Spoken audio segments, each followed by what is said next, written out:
Hi, I'm Patty Brooks. I'm Cynthia Hollander. And I'm Jan Horton. As early as 1953, Ann Wakeman was talking about getting a junior league started here in Springfield. The question was how to go about it, and nobody knew.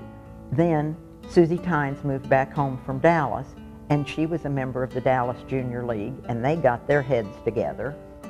And because she was a member of the Junior League of Dallas, she had the know-how and the structure information that we needed. And so Susie Tynes and Ann Wakeman invited the three of us to join with them in creating the structure for an organization that we hoped would become a junior league. So that made our initial membership 31 members, 5 founders and 26 charter members. And in September of '59, we were ready to launch the Community Service League. Some of the challenges I remember were trying to involve fundraising and deciding how to do it, and it was a very modest beginning, a fruitcake sale, I believe. When we began this organization, I was particularly struck by the idea of developing the potential of women by effective volunteerism and by the leadership and action of trained volunteers. So that implies a lot of things: training, leadership, and action. So one in particular community leader that I interviewed was the head of the Greene County Guidance Clinic. And he seemed to understand it pretty well, and when we got to the end of our conversation, he said, well, the one thing I wouldn't want to see is for a group of women to be going out lighting fires all over the community with their projects and then leaving them for someone else to put out. So we learned a lesson from that, and that was always plan ahead and always be sure that we had projects that were ready to stand firmly on their own feet when we released them to the community. Hi, I'm Nancy KNAUER. And I'm FREDNA MAHAFFEY, and we're here to talk about the Charity Ball.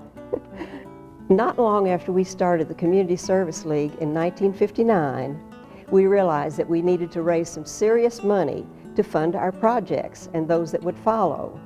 Our first venture had been selling fruitcakes, which netted us about $200, and believe me, that was not much money even in 1959. The first Charity Ball was an ambitious venture for our young, small membership.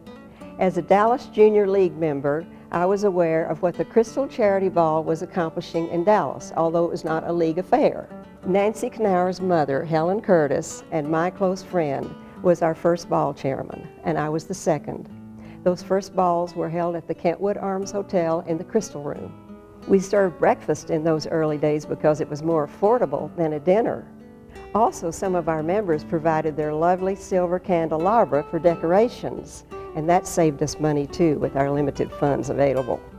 Many of our charter members will remember how we held our breaths as the reservations dribbled in. After all, $12.50 a ticket and $25 a couple was daunting.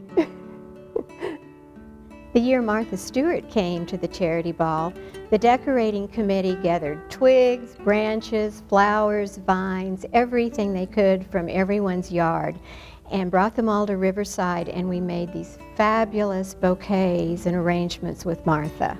It was really incredible. What I think is so remarkable about the Charity Ball is that it has been a successful fundraiser for 50 years. It really was the first of its kind in Springfield and was the standard bearer for all other fundraising gala events. Hi, I'm Ann Webster. Hi, I'm Sally Hargis, and we're here to talk about the Girls Club. Unfortunately, we found that in Springfield there was no place for African American girls to go for receiving the benefits of these programs. So we realized almost immediately that there was a need for a girls' club in Springfield as much as there was a need for a boys' club. You know, the role of women in society was changing during the 70s and 80s, and the Girls Club's programs, which were intentional and compensatory programs designed to help women along and young girls along with those changes, were revolutionary at the time. I think that the Girls Club will continue to be one of the best things that's happened in Springfield, and the Junior League can be very proud. Some of us who were fortunate enough to serve on the board for several years attended Genevieve Kenyon's funeral recently, and we were fortunate enough to see the girls that had been little girls in the girls club came in business suits and told how the girls club helped them fulfill their dreams. In the early 90s, the programs of the boys' clubs and the programs of the girls' clubs came together with strong backing from the United Way organization. And the unique needs of teenagers at the time were being met by the combination of those programs. Hi, I'm Carol Williamson, Hello, I'm Jerry Clark. and we're here today to talk about Ozarks Public Television. Ozarks Public Television began with the desire of one junior league member to provide the children in our area with Sesame Street.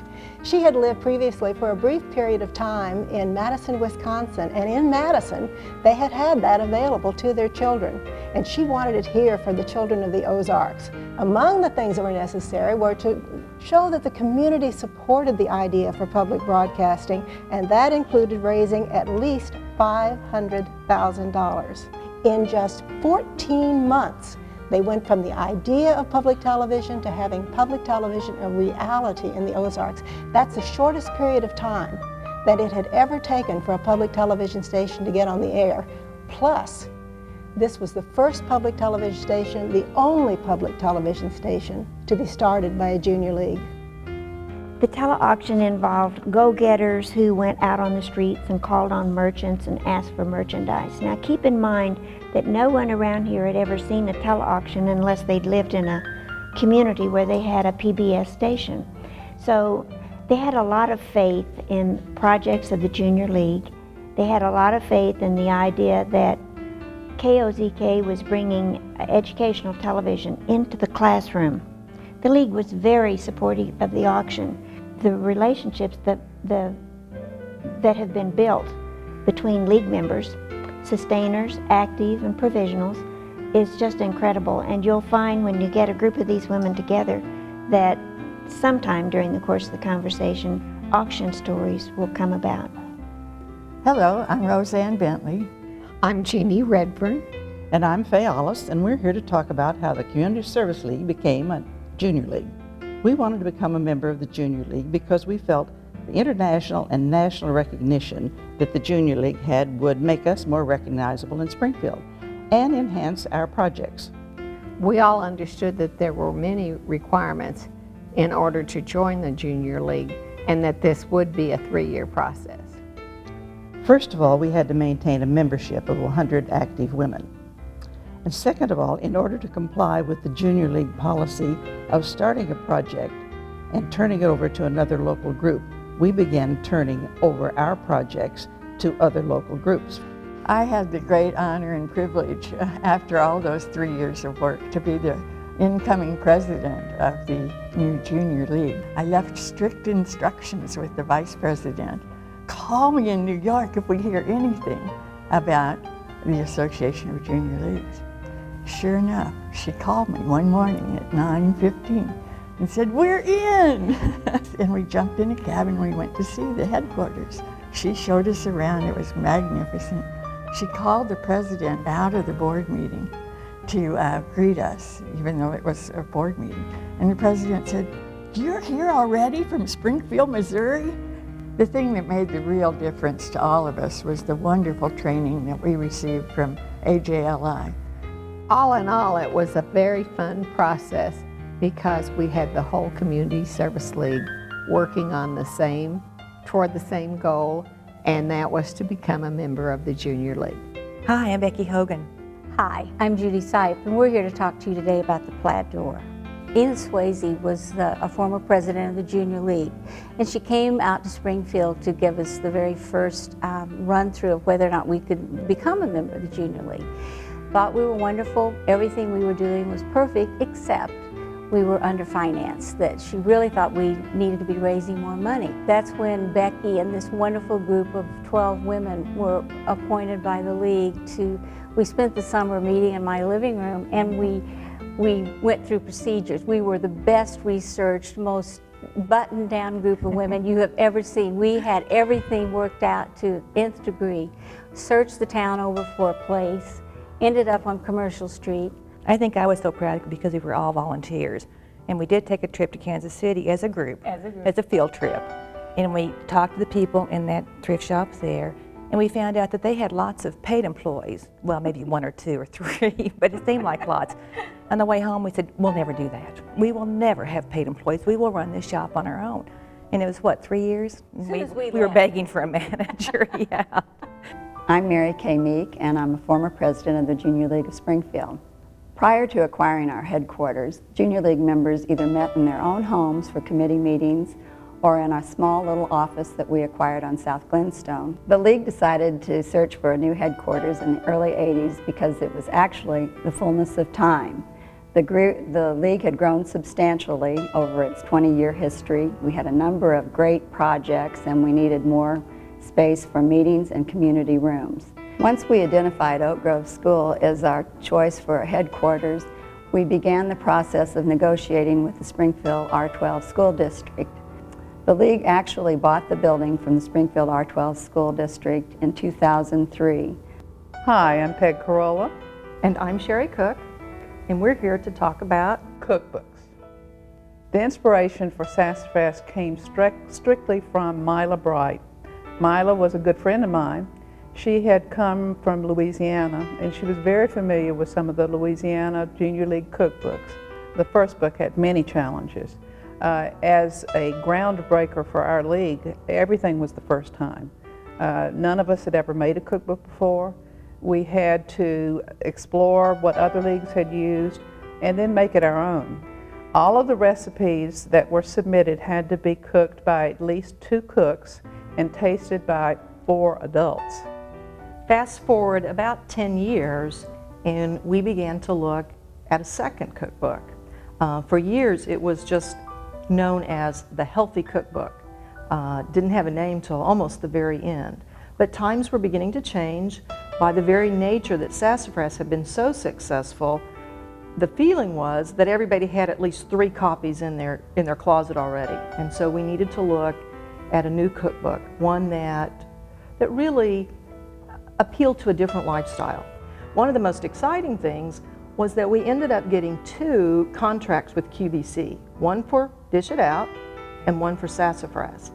We trekked to St. Louis, went on live on QVC, and they sold 3,700 books in 7 minutes. Hi, I'm Marie Prater. I'm Lynn Tynes, and we're here to talk about the endowment. The idea for an endowment started about 1993. The president at that time called and asked me if I would chair a committee. I didn't know how we would raise the money, but I said yes, I would chair it. The first thing we did for the endowment was in '94, we had an auction. It was very successful. We raised almost well, I guess we did raise a little over $35,000. Today, the endowment fund currently totals over $406,000. Currently, a portion of our funds raised go to cover our facility operations and administrative expenses. Our goal is that one day, 100% of the funds that the Junior League raises will be contributed back to our community projects. As we celebrate 50 years, the endowment ensures that the League will be around another 50. Hi, I'm Lisa Stinger. And I'm Emily Fox, and we're here to talk about the Discovery Center of Springfield. Prior to 1991, the Junior League had a lot of discussion about a children's museum for Springfield. So we formed an ad hoc committee, and that committee did a little research. We went to lots of children's museums around the country and decided that we would have a traveling exhibit brought to Springfield. It was an overwhelming success, lots of interest. Everybody thought this is the greatest thing in the world. So we incorporated the Discovery Center of Springfield in 1991. In 1992, we bought the buildings on St. Louis Street. From 91 to 98, that board, that volunteer board, did 100% of the work. Then, in 1996, we thought, you know, it's time that we might get an interim executive director, and that was Emily. And this interim director has been with the Discovery since then. Finally, after all those years of planning and creating community awareness, and because that was a huge hurdle, people didn't know what this type of education meant, and they didn't understand it. Now, in 2009, we have about 25 full-time equivalent employees. We are doing distance learning, which is through video conferencing in 28 states and 3 countries. We're offering outreach programs, probably about 60 different programs in-house and through outreach in over 30 counties in southwest Missouri. My name is MOREY MECHLIN. I'm a member of the Junior League of Springfield. The Junior League's mission statement has been so important to our advocacy effort from the very beginning. It enabled us to make our 5 position statements that started with the training of volunteers and led to arts, education, environment, and of course children's issues. Most recently, our advocacy efforts based on our mission statement in Jeff City led the way for House Bill 863, which will, in the long run, hopefully eliminate child abuse and neglect. Hi, we're here to talk about Isabel's house, and I'm Cindy Wade. I'm Brooke O'Reilly. And I'm Stephanie Montgomery. The decision to undertake a signature project that ultimately became Isabel's house started back around the year 2000. But what could we do as a league if we were to pool all of our resources, our time, our talents, our treasures, our fundraising abilities into a singular issue around a signature type project? We found it interesting as well that we had researched even 25 years ago as a junior league, looking into the concept of a crisis nursery and the prevention of child abuse and neglect. And again, we've focused primarily just on the prevention of child abuse and neglect. We didn't want to be a Band-Aid here in Springfield. Instead, we want to work on actually breaking that cycle of child abuse and neglect. When we started looking at the crisis nursery and we realized that it was going to be basically a $3.6 million campaign, $1.6 for the building and $2 million for an endowment. And then on top of that, we had an operating budget of, we thought, $500,000 at the time. When we saw that the red flag of child abuse and neglect was such a big issue with the whole community, and we started having these children's summits, and all of the agencies around town gathered around us and said, we'll support you. How do we get this done to help make a real difference in our community in lowering the child abuse rate? We became this lobbying machine, and when the Isabel's house doors opened and our first family came in, and that family learned from us, and we have prevented child abuse in that family. It's the Junior League's legacy as these families go on with better practices in parenting. Happy children, breaking the cycle. I'm amazed today that probably most of the women who belong to the Junior League have full-time jobs. This was not the case when we started, but yet we still had as much time, we spent as much time as they do this present day. I guess the thing I'm so surprised and delighted about is the accomplishment that has evolved through the years. It's unbelievable. What surprises me about the organization as it exists today is actually its sophistication. When we were starting, we had to learn everything as we went along, but we have, through the years, the League has done an excellent job of training its members, and so when they come to a leadership position in their League membership, they usually know what to do, and their financial acumen is outstanding.